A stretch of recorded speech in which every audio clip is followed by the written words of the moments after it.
Well, hello there everyone, my name is Amy, this is The Opinionated Woman, and welcome to Crafty Reads, the series where I craft something and we talk about the last 5 books that I read. This month, we've got all, what are these called? Physical copies. We've got all physical copies because I am so behind on my podcasts right now because my mom and my stepdad and my little brother came to visit. So I've been listening to my podcast and not listening to my audiobook as much. So I've been reading physically instead. The project that we're going to be working on, my brother for Christmas, he mentioned once wanting like a little pouch where he can put like his lighter and his vape flavor and stuff like that and just like wrap it up. So I'm making him one of those. It's literally just going to be a square of half double crochets, and then I'm going to fold it over and I'm going to make a little pocket on the outside, and I also want to surface embroider his initials onto it. I thought that would make it a little bit special. I've never tried something like that before, but I just want to make it nice for him, you know. So yeah, that's just a really simple thing for me to be working on while we talk about this. And oh my god, I also have to point out, this is my new plant, my Calathea rosea picto medallion. If you want to see me buying this, there is a vlog coming out in the next few weeks of me doing home improvements and stuff like that, and I get this baby in that vlog. So if you want to check that out, subscribe and you'll get all of the good content. Okay, let me shut the fuck up. Let's talk about books. The first book I read was Under the Udala Trees by Chinelo, Okparanta, and let me tell you, my forgetting what the books on my shelves are about worked in my favor so hard here, because I forgot that it's gay. It's got Saphics in it.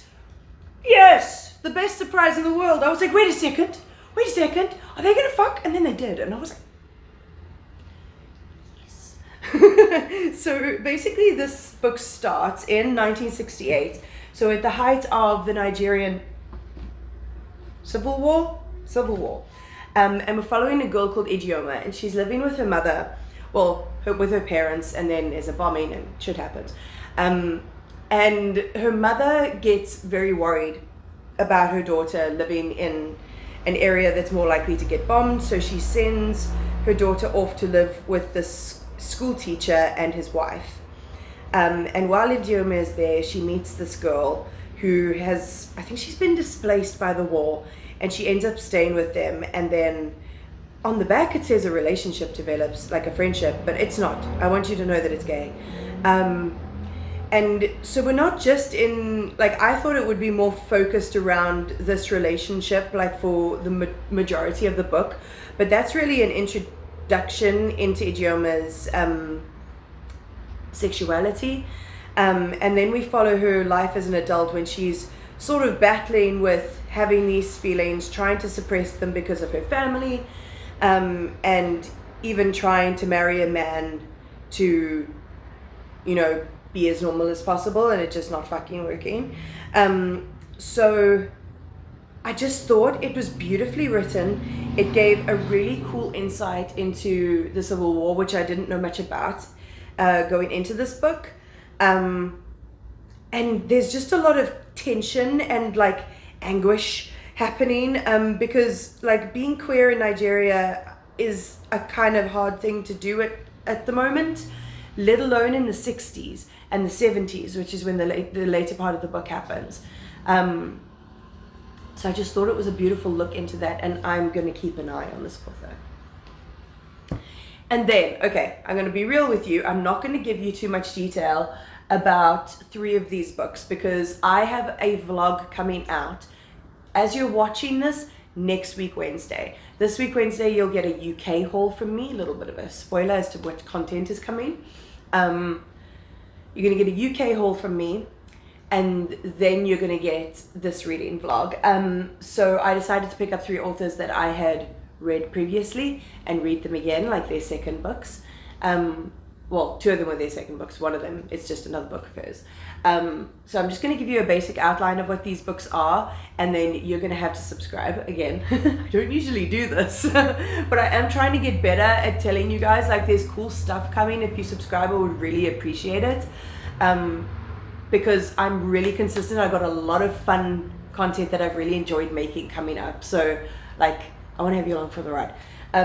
So yeah, I'm just going to give you a little bit of a rundown of what these books are, and then you'll just have to wait for the vlog for more detail.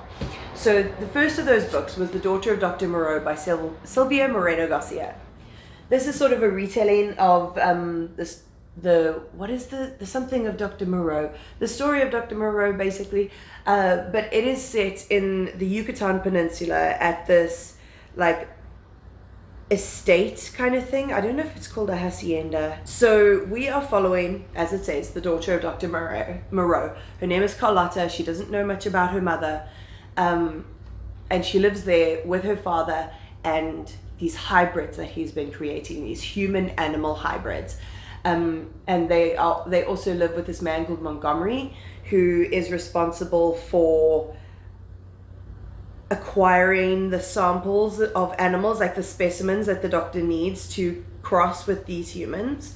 And in the beginning, the hybrids were quite horrifying to me, but like I got to really like have a soft spot for them in the end, which I didn't expect. But basically what happens is the son of Dr. Moreau's benefactor comes to visit the estate against his father's wishes, because his son does not know what is happening. He thinks it's a sanatorium for people with TB, and he comes to visit and chaos ensues.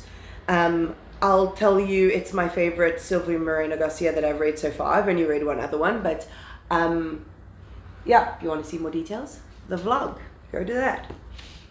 Then I picked up People Person by Candace Carty-Williams. I had no idea she had another book out. I loved Queenie. I have it on my shelves, and I saw People Person and I was like, I want it. So this is following a family, and the way that it starts out is just great. It's just a description of the father of these 5 children, Cyril, who has had 5 children by 4 different women. And these are just the children that he claims. There are potentially a lot more children around, but he doesn't know about or claim them. And once they get to dating age, he goes, oh fuck, like I don't want them dating each other by accident, so let me just introduce them to each other. And that's how this family is introduced. And the older sister gives everyone her number, and says, call me if you need anything. And then it jumps forward until Dimple, the middle child, who is the main character that we follow, is in her 30s, and she needs to call Nikisha because she has something that has gone hectically wrong. And it's messy, and it's heartfelt, and it's funny, and I love the way all of these characters are so rich and distinctive, because I feel like sometimes when people have like a really dense cast of people, especially ones that we are so exposed to, like having the 5 characters, but they're so distinctively written that they have their own voice so clearly, like, and she could write a book from any of these characters' point of views and it would be good. So yes, that is the second one that I read for the vlog. Then I had a break from the vlog because my mom had, like, spoiler for the UK haul, but she gave me some books or she bought me some books that I ordered from World of Books, and one of them was Scott Pilgrim, which one is this? Versus the Universe, which is volume 5 of the Scott Pilgrim series of graphic novels. And just as all the other books, they are following Scott. He's dating Ramona Flowers, and he needs to be able to be with her peacefully. He needs to defeat her 7 evil exes.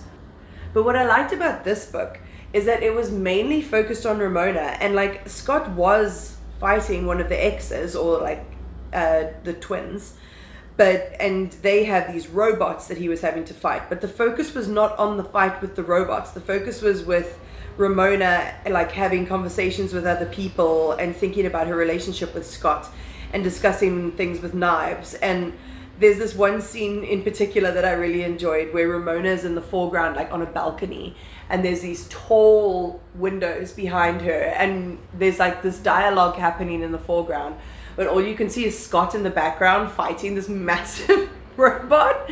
And then like as she comes back in, he's defeated her, and he's defeated it, like the robot, and she's just like, oh, hi Scott. One thing that I always forget to mention when I'm reading Scott Pilgrim is that it was written in the aughts, so it does use the R slur, which particularly makes me very uncomfortable. It was a word used copiously when I was a teenager, so it's probably a sign of the times that these books were written in.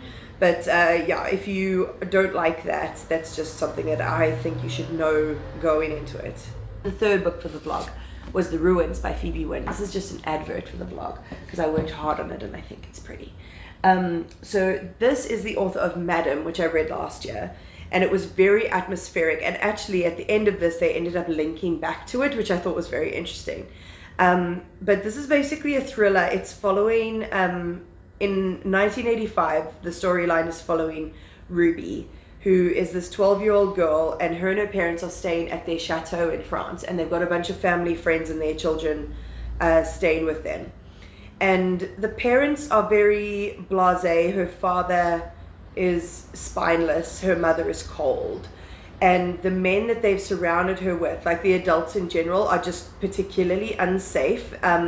If you're sensitive to like crimes against children, particularly sexual assault, I would stay away from this. It's quite intense with that kind of thing. But yeah, it's having this from a child's point of view is so interesting, because there's obviously a lot of tension and a lot of things that Ruby doesn't know about what's happening between the adults and why this is so tense. And like throughout the book, I'm just like, why are these people even on holiday together? I would not want to be with any of these people.